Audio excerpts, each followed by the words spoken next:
51 minutes after the hour, American Hugh Hewitt, joined by United States Senator Tom Cotton. Good morning, Senator. Great to have you as always. Senator Cotton, are you there? Can you hear me? Yeah, there you are. Were you on mute there? That's Arkansas. We gotta wake you up earlier, I guess. Senator, I want to begin with what's going on in London and the attack on the former Russia spy and Theresa May throwing down. What's your reaction to this story? Theresa May gave a compelling presentation in her speech yesterday to the House of Commons, and I believe the Prime Minister of our old and strong ally, the United Kingdom. I believe Ms. May gave Russia until maybe the end of the day or tomorrow to respond to it. I suspect the response will be the typical Russian response, to lie and deny. And then Ms. May said that they would enact retaliatory measures, and we should support the UK in that step to include Article 4 consultations under the NATO treaty if they request such consultations. The Secretary of State in Africa said it clearly came from Russia and that it's almost beyond comprehension that a state actor could use such a dangerous substance. And as I've looked into Novichok, it really is. It's mind-boggling that President Putin would authorize this, Tom Cotton. Yeah, the Novichok family of chemical weapons was developed in the late Soviet days, and it bears all the hallmark of that gulag state. Russia claimed to have destroyed all of their stores, but it appears that they might, shockingly, Hugh, have lied to the United States and to the West.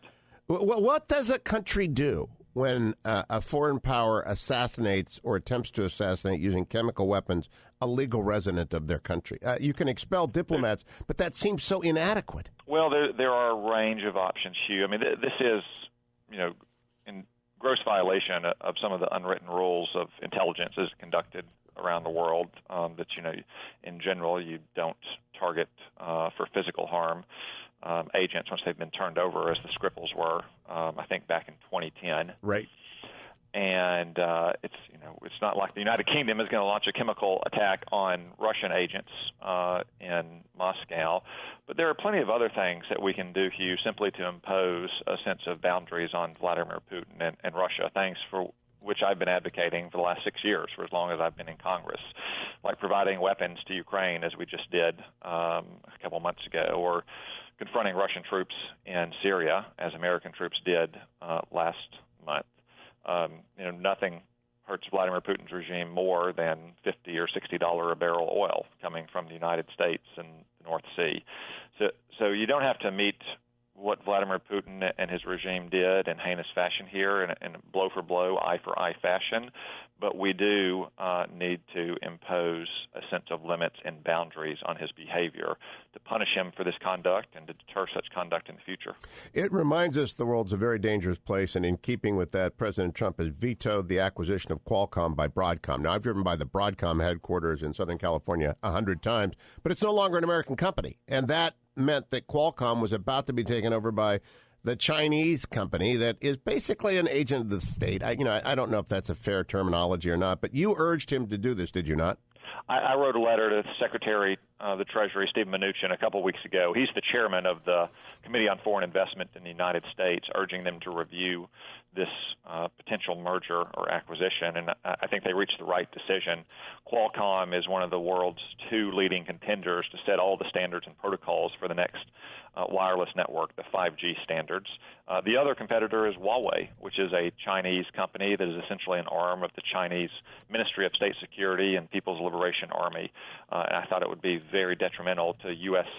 Security interest and global stability and security to have China essentially setting the global standards for the new wireless network. And given Broadcom, even though Broadcom is a Singaporean country or Singaporean company, and they do have a large presence in the United States, they also have a history of going for short-term private equity-style profits, not long-term research and development plays like a 5G network. So I think they made the right decision here in the interest of United States security, but as I said, also global security as well. Can you explain, in the minute we have left to the audience, why it matters that the 5G network develop under American auspices? Well, as past networks have, it goes to show, it's around the world. It's important that we develop the next network as well, because Huawei or ZTE or Chinese Telecom, any Chinese tech firm is really an arm of the state. They are an arm of the Ministry of State Security and People's Liberation Army.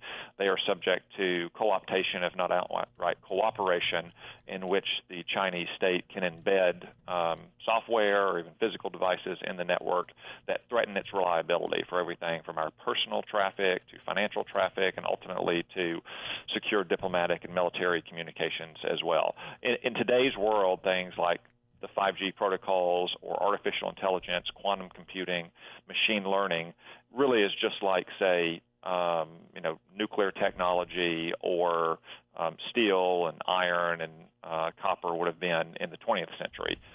That's essential to our national security. And would you say Putin is acting as a brute, but China acts in a very sophisticated manner when it comes to espionage? Would you agree with that, Senator Cotton?